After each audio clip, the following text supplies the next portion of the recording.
กลุ่มยาสบายดีเด้อ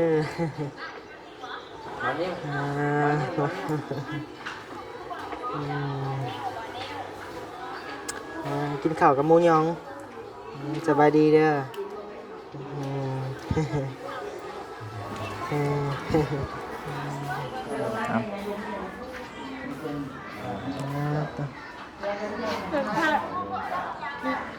ก่อนหนุกนะอ๋อเดี๋ยวอันนี้บ่เพิ่นดึงนะโอเคโอ้เพิ่นพันคักเลยเนาะนี่อืม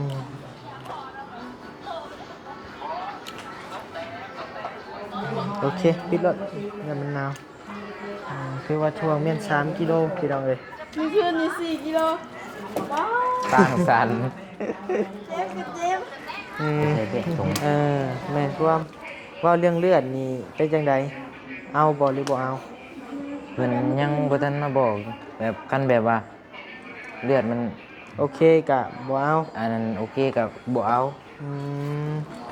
แต่จะบอกแล้วหรือบ่ว่าทางข่อยติดต่อเลือดได้แล้ว ยังเพิ่นยังบ่ทันได้มาลงกับเฮา โอเคแล้ว เผื่อมันคืนนี่เมื่อยแห้งน้องปุ๊กช่องเถื่อลุกขึ้นมาคือว่าสิลุกคือว่าสิมาถามมันเป็นอะไรเป็นหนึ่ง จนบ่มีแรงลุก คือแบบลุกขึ้นมาแล้วก็โป๊ะอยู่ร่มนอนลงกับเก่าอ้าวเจ้าซอยเป็นน้องเลยว่ะ เออ มันมาถามมือสั่นหูเมื่อบอกว่าจะลุกขึ้นมาที่มือเมื่อเหรอ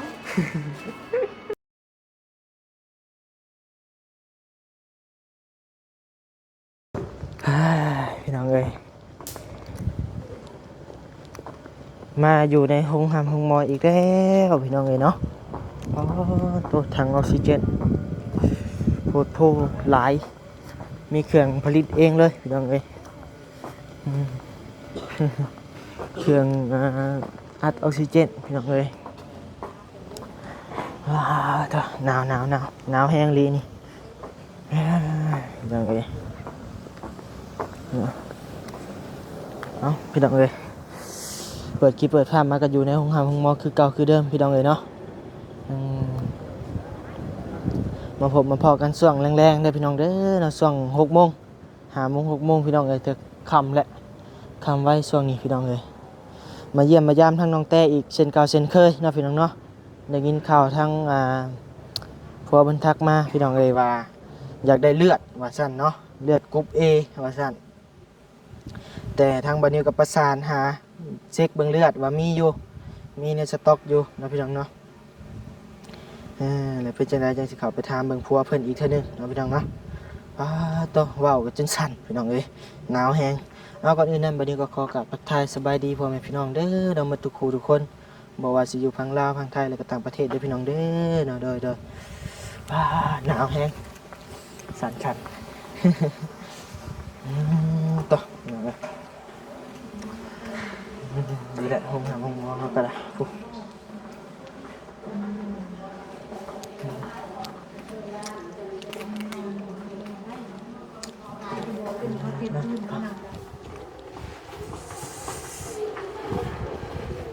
อันนี้ก็เป็นบอนที่ญาตินอนพี่น้องเลยเฮ็ดมาสำหรับให้ญาตินอนเนาะพี่น้องเนาะหนาวแห้งอย่างเลย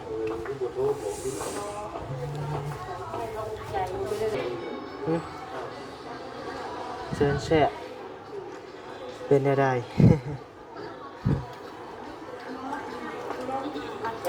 ไทยอะนะกลุ่มยา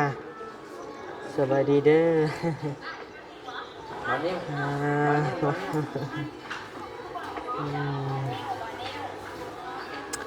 กินข้าวกับหมูยองสบายดีเด้อ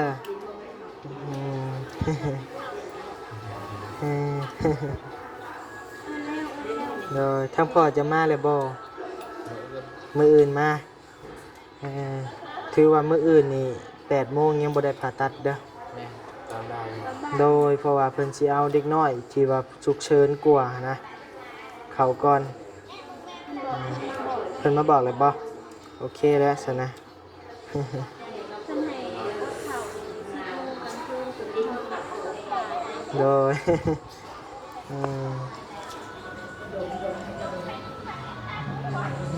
ยองเลย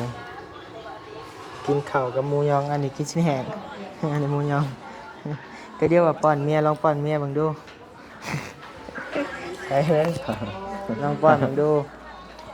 โอ้โห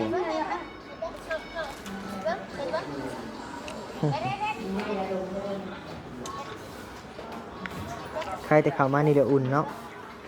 แม่นอยู่นอกหนาว เออ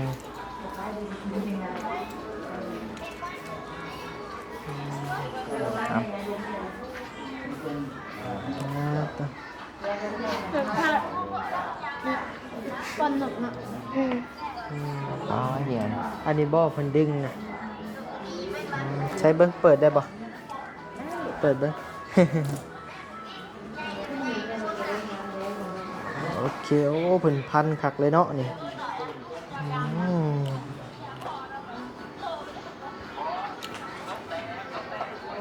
โอเคปิดรถอย่ามันหนาวคือว่าช่วงเมียน3กิโลพี่น้องเอ้ย มีคืนนี่4 กิโลว้าว ต่างสัน เจ็บก็เจ็บ อืมเพิ่นดึงเมียนให้มันเข้าหูกพี่น้องเอ้ยเนาะ เอา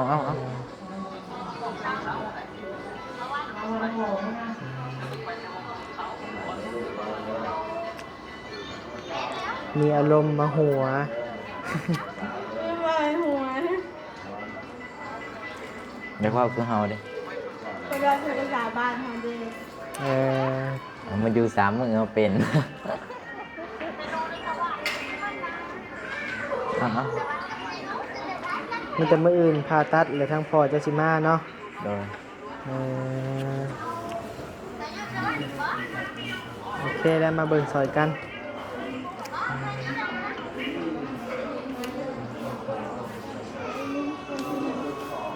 นะนะ ใครแน่บ่อยู่นี่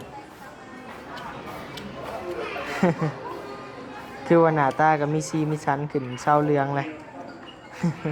กินข้าวลายแห่งดีเพิ่นน่ะมันจังบ่ได้ใช้เลือดถุง เออแม่นความว่าเรื่องเลือดนี่เป็นจังใดเอาบ่หรือบ่เอา เพิ่นยังบ่ทันมาบอกแบบกันแบบว่า เลือดมัน โอเคกะบ่เอา อันนั้นโอเคกับบ่เอา อื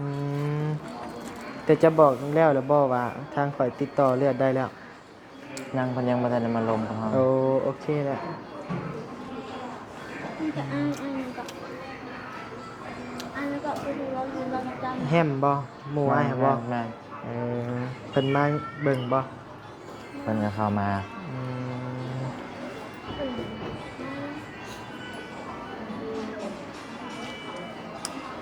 ว้าวโตเล่นเกม ทางบ่ยาวกับทางพ่อเจ้าไป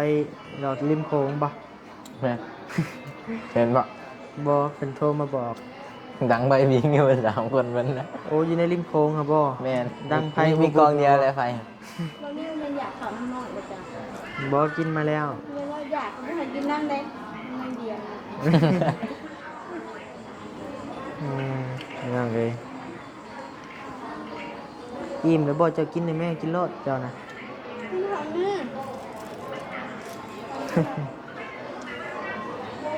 คันเลยใส่แต่เสื้อเก่า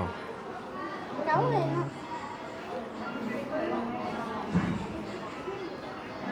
เมื่อคืนนี่เจะนอนใส่ นอนนี่ คืนนี่บ่ นอน เออ คืนนี้แหละเอาผ้าห่มตุ้มเอาบ่มีสาดได้บ่โทรไปบอกว่าเหงาอ่ะหาสาดมาให้น้องแน่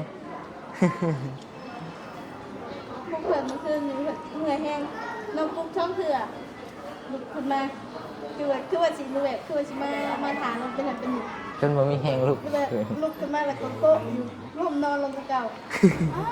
วเจ้าปล่อยเป็นน้องได้ละ เออ มันมาถามมือจันผู้เมื่อบอกว่าจะลุกขึ้นมาที่นู่นเหรอหรอแรงเรียกทีเดียว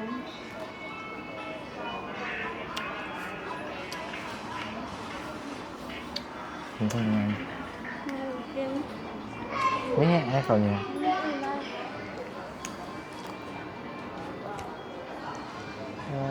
พี่น้องเลยเนาะอดเอามื้ออื่นก็เข้าห้องผ่าตัดก็ชื่อว่าผ่าตัดออกมาแล้วก็โอเคแล้วนี่ พักพื้นอีกจากเดือนหนึงอยู่ห้องหมอคันสิฮอด บางเทื่อกะทิศ2ทิศก็ได้ออกเลยบ่ ต้องรอเบิ่งน้ำกันอีกเทื่อนึงนะพี่น้องเนาะอืม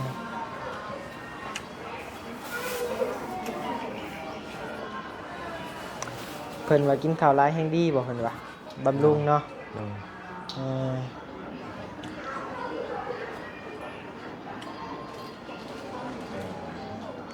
แล้วเขาบอกว่ายังกันอ๋อปรับแอกแอกแอกแอก นั่นเลยคือว่าขันปลอดภัยละ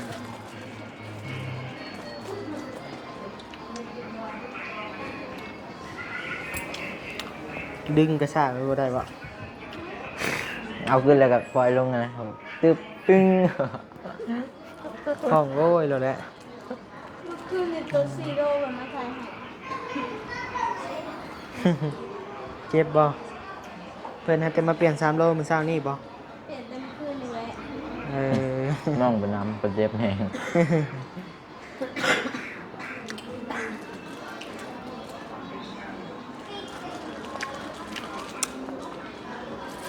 แล้วบัดนี้ก็ดีเช้าเลยก็ขับรถระวังบัด ชุดแต่ระวังมันเป็นติ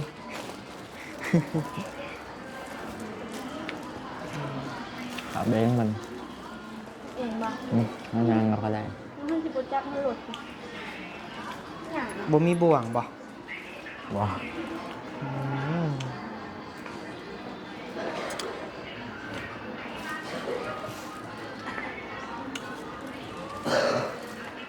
ตอนนี้มื้อนี้หมดค่าใช้จ่ายไปเท่าไหร่แล้ว ประมาณ7-8 แสนนะ 7-8 แสนตอนนี้ก็เงินก็ลดน้อยถอยลงเนาะ โดย จากสิฮอดมื้อใดแลเงินก็ได้พี่น้องเอ้ยต้องรอเบิ่งกันอีกเทื่อนึงนะพี่น้องเนาะอ่า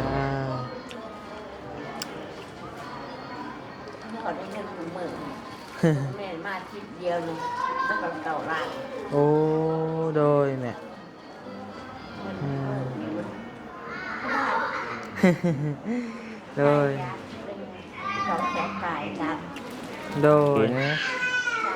กินได้ไหม โดยทางแม่ตู้เป็นไดใครแน่ล่ะบ่ นี่ก็เลยออก มื้ออื่นเมื่อบ่เออโดยแม่ตู้อยู่บ้านใด ที่ว่าเต็นสวน เนาะ กินเผา อืมโดย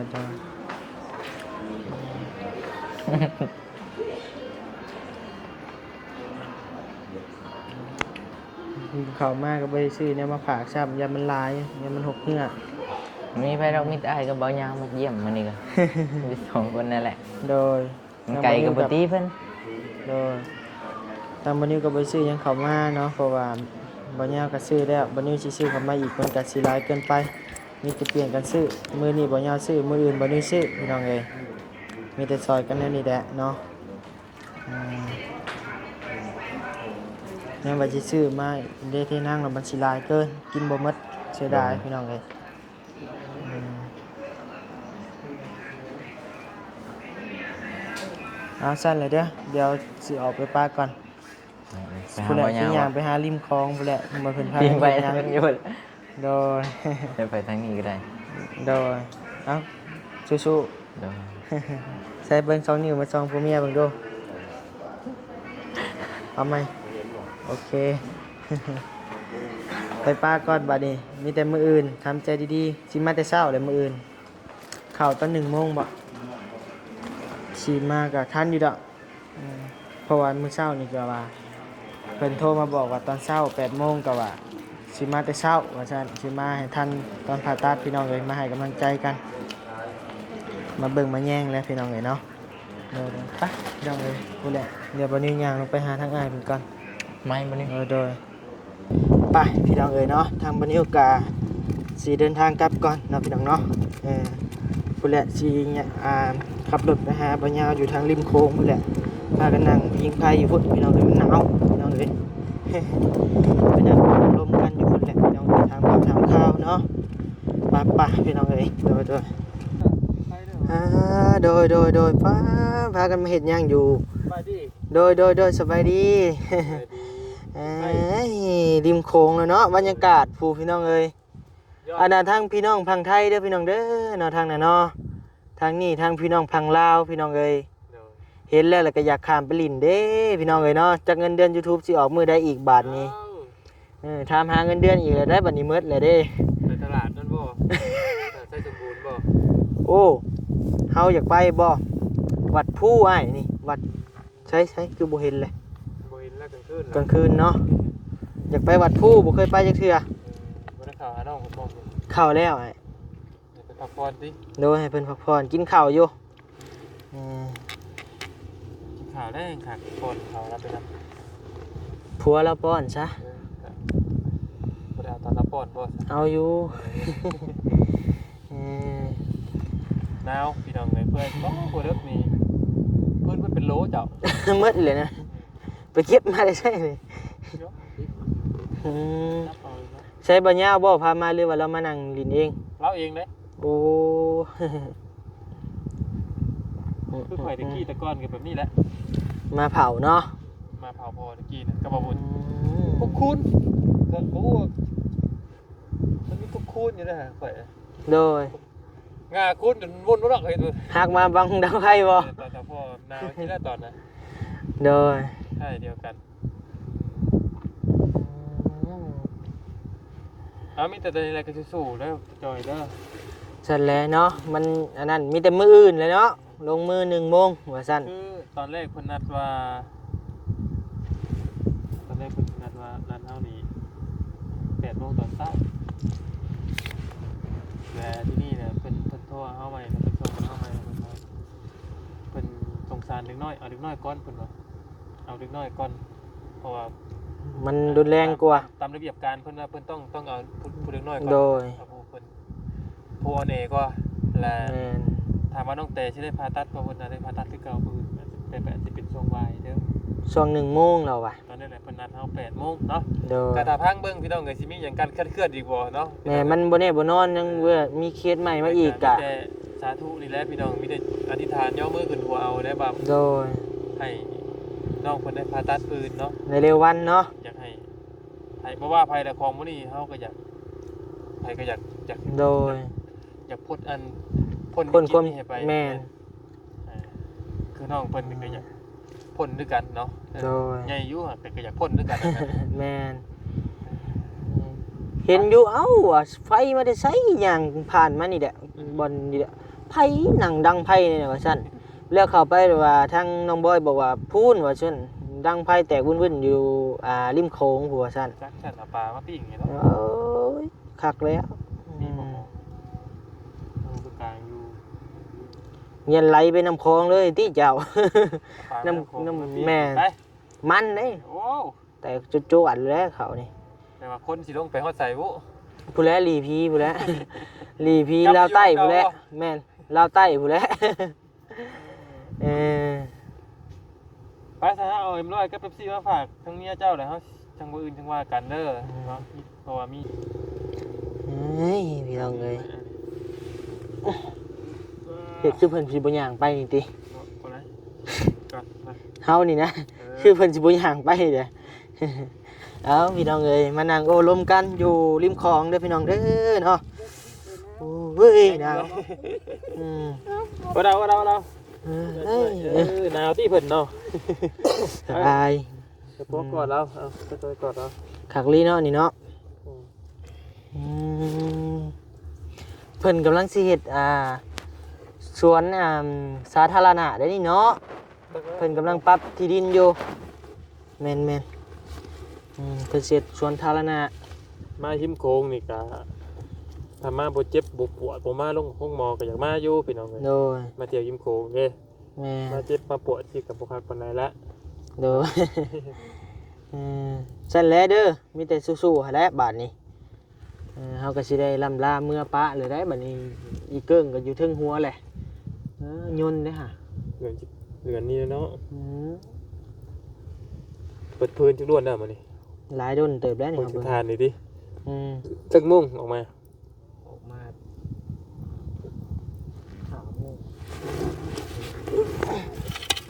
ทั้งแม่เพิ่นนี่อยู่บ้านใดใช่บ้านใด เลยขึ้นอันนี้มันใจสมบูรณ์ขึ้น ใกล้ๆบ้านดงแง้วนี่บ่ ว้าว ฮะ ตรงหิน โอ้ขึ้นทางพลานโอ้เลยไปพบไปพ่อกันอยู่ไส เช อ โน ยู่เซโนโอ้รักแรกที่เซโนนี่หว่า เชโนเป็นปากซอยบ่ เอิ่ม สโลแกน รักแรกที่เซโน ถ้าคนไม่เซ เราจะเซเอง อือ นี่ยังแหละ อย่างครับ เซโนเซใจบางคนก็ว่าไปอืมแต่ว่าเรานี่บ่ได้เซใจรักแรกที่เซโนพี่น้องเอ้ยเนาะอยู่ดีมีแฮงเด้อเนาะสิได้กลับปะแล้วบัดนี้เนาะ หนาวเอง หนาวแห้งแล้วเสื้อผ้าหน้าแพร่ก็โตแขนยาวคักๆนี่ก็บ่มีบ่ พักแล้วนี่ คักสุดแล้วเนาะนี่เนาะ ทั้งที่เก็บมาให้มีบ่เสื้อผ้าเก็บมาให้น้องบอย น้องบอยมี ซึ่งว่าน้องบอยบ่มีเสื้อผ้าใส่ มี เก็บมาเบิ่ง เดี๋ยวสิเก็บมาหักก็บ่เอาหลายดอกอย่ามันหกเหือห้องหมอเพิ่น บ่มันก็บ่หลายแล้วก็พอ จัก ได้ หา ใส่ ห ต ก อน โต อยู่ นี่แหละ เพราะว่า แม่น สิได้อยู่หลายมื้ออีกได้สิใส่ตัวเก่าไปยังโมเมนต์บัดนี้ แม่นแล้ว น้องกันแล้วพี่น้อง อืม ไปนี่ซะแล้ว เอาอยู่ดีมีแฮงพี่น้องเอ้ยล่ำลาพระจากเพียงสำนี้เด้อพี่น้องเด้อเนาะโดยมื้ออื่น ประมาณเที่ยงสิแล่นเข้ามานะพี่น้องเนาะให้มารอการผ่าตัดน้องแต่เฮานี่แหละพี่น้องเอ้ยเอ้าวันนี้ก็บ่มี มาก่อนหันอยู่ โดย เพื่อมา